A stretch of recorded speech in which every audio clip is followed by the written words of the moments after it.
እስራኤል ትጠፋለች። ጌታን በመሠዊያው አጠገብ ቆሞ አየሁት። እርሱም እንዲህ አለ፣ መድረኮቹ እንዲናወጡ ጉልላቶቹን ምታ፣ በሕዝቡም ሁሉ ራስ ላይ ሰባብራቸው። የቀሩትን በሰይፍ እገድላቸዋለሁ። ከእነርሱ አንድም ሰው አይሸሽም፣ ቢሸሽም የሚያመልጥ የለም። መቃብር በጥልቀት ቆፍረው ቢወርዱም እጄ ከዚያ ታወጣቸዋለች። ወደ ሰማይ ቢወጡም ከዚያ አወርዳቸዋለሁ።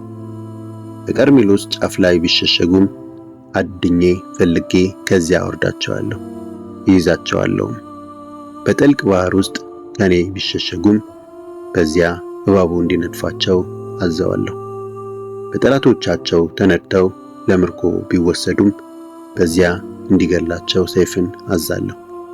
ለመልካም ሳይሆን ለክፉ ዓይኔን በእነርሱ ላይ አደርጋለሁ። ጌታ እግዚአብሔር ጸባዖት ምድርን ይዳስሳል፣ እርሷም ትቀልጣለች። በውስጧ የሚኖሩ ሁሉ ያለቅሳሉ። የምድር ሁለመና እንደ አባይ ወንዝ ይነሳል፣ እንደ ግብፅ ወንዝም ይወርዳል። መኖሪያውን በሰማይ የሚሠራ መሠረቱንም በምድር የሚያደርግ የባሕርን ውኃ የሚጠራ በምድርም ገጽ ላይ የሚያፈስ እርሱ ስሙ እግዚአብሔር ነው።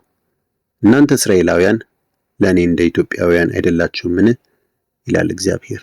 እስራኤልን ከግብፅ፣ ፍልስጤማውያንን ከከፍቶር፣ ሶርያውያንንም ከቂር አላወጣሁምን? እነሆ የጌታ እግዚአብሔር ዓይኖች በኃጢአተኛ መንግሥት ላይ ናቸው። ከምድር ገጽ ፈጽሜ አጠፋዋለሁ፣ የያዕቆብን ቤት ግን ሙሉ በሙሉ አልደመስስም፣ ይላል እግዚአብሔር።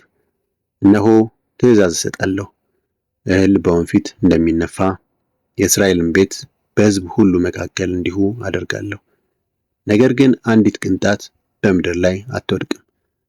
በሕዝቤ መካከል ያሉ ክፉ ነገር አያገኘንም ወይም አይደርስብንም የሚሉ ኃጢአተኞቹ ሁሉ በሰይፍ ይሞታሉ። የእስራኤል መመለስ። በዚያ ቀን የወደቀውን የዳዊትን ድንኳን አነሳለሁ፣ የተሰበረውን እጠግናለሁ፣ የፈረሰውን አድሳለሁ፣ ቀድሞ እንደነበረም አድርጌ እሰራዋለሁ። ስለዚህ የኤዶምን ትሩፍ በስሜ የተጠሩትንም ሕዝቦች ሁሉ ይወርሳሉ፣ ይላል ይህን የሚያደርግ እግዚአብሔር። እግዚአብሔር እንዲህ ይላል፣ እነሆ አጫጁ አጭዶ ሳይጨርስ አራሹ በላዩ የሚደርስበት ችግኝ ተካዩም ገና ተክሎ ሳይጨርስ ወይን ጨማቂው የሚደርስበት ጊዜ ይመጣል። አዲስ የወይን ጠጅ ከተራሮች ይንጠባጠባል፣ ከኮረብቶችም ሁሉ ይፈሳል። የተሰደደውን ሕዝቤን እስራኤልን እመልሳለሁ። እነርሱም የፈራረሱትን ከተሞች መልሰው ሰርተው በውስጣቸው ይኖራሉ። የወይን ተክል ተክለው ጠጁን ይጠጣሉ፣ አትክልት ተክለው ፍሬውን ይበላሉ።